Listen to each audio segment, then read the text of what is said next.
Assalamualaikum warahmatullahi wabarakatuh. Alhamdulillahi rabbil alamin. Wassalatu wassalamu ala asrafil anbiya'i wal mursalin wa ala alihi wa ashabihi rasulillahi ajma'in.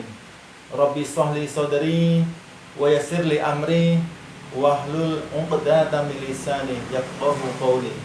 Qala Allah Ta'ala fil Qur'anil Karim, a'udzu billahi minasy syaithanir rajim. Bismillahirrahmanirrahim.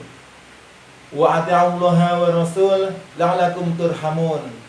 Wasari'u ila maghfiratin min rabbikum wa jannatin 'arduhas samawati wal ardh u'iddat lil muttaqin. Surat Ali Imran 132 dan 133. Jadi telah dijelaskan di surat Ali Imran ini bahwa kita disuruh untuk taat kepada Allah dan taat kepada Rasul supaya kita mendapat rahmat dari Allah Subhanahu wa taala. Begitu juga di ayat 133 kita disuruh bersegera kepada ampunan Allah Subhanahu wa taala dan kepada surga yang luasnya seluas langit dan bumi yang beruntukkan untuk orang-orang yang bertakwa. Apa itu definisi surga atau jannah? Jadi surga atau jannah itu apa? Surga atau jannah definisinya adalah suatu tempat di akhirat di mana Allah akan memberi balasan kenikmatan yang tak terhingga kepada kita semua. Jadi di surga itulah tempat sebenar-benarnya hidup, tempat hidup yang paling hakiki. Jadi di dunia ini hanya hidup tidak hakiki, kiasan atau fata morgana atau figuratif. Jadi di dunia ini tidak nyata, hanya sendagoro, penuh permainan.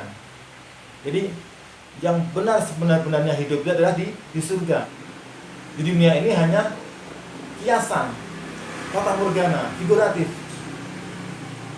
Oleh karena itu, karena di dunia ini hanyalah sementara dan bukan sebenar-benar hidup, ini bukan tujuan kita. Tujuan kita adalah di akhirat nanti, di surga nanti.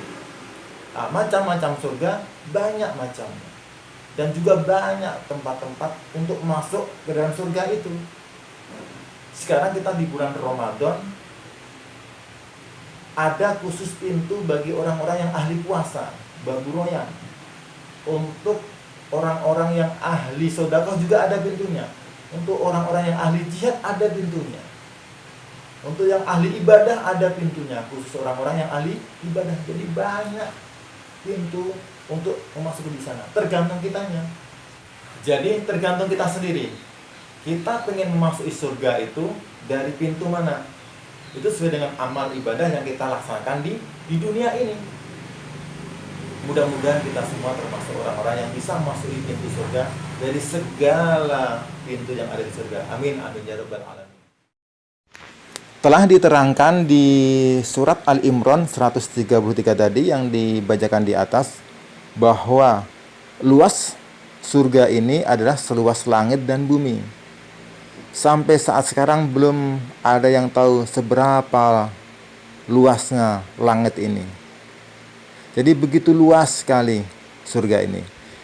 Untuk langit ke-1 aja kita belum tahu batasannya langitnya sebelah mana. Apalagi sampai dengan 7 tingkat. Subhanallah, begitu luasnya surga kita ini. Kemudian Nabi Muhammad SAW bersabda, ketika nanti para penghuni surga memasuki surga, maka akan disambut dengan suara bahwa, atau bisa dikatakan, selamat datang buat orang-orang yang memasuki surga.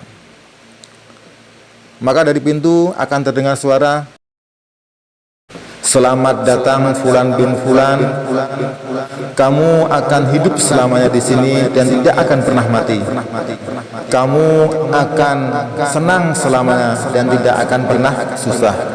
Kamu akan muda selamanya dan tidak akan pernah tua. Kamu akan sehat selamanya dan tidak akan pernah sakit. Jadi para penghuni surga nanti tidak ada yang tua, semuanya muda-muda semuanya. Di sana juga ada danau, ada sungai, bahkan danau dan sungainya terbuat dari madu, dari arak. Pohon-pohonnya juga sama dengan yang ada di bumi, tapi barang-barang yang ada di surga belum pernah terdetak dalam hati manusia, belum pernah terpikirkan di dalam angan-angan manusia.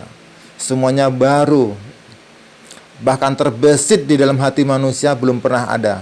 Di surga nanti, keringat kita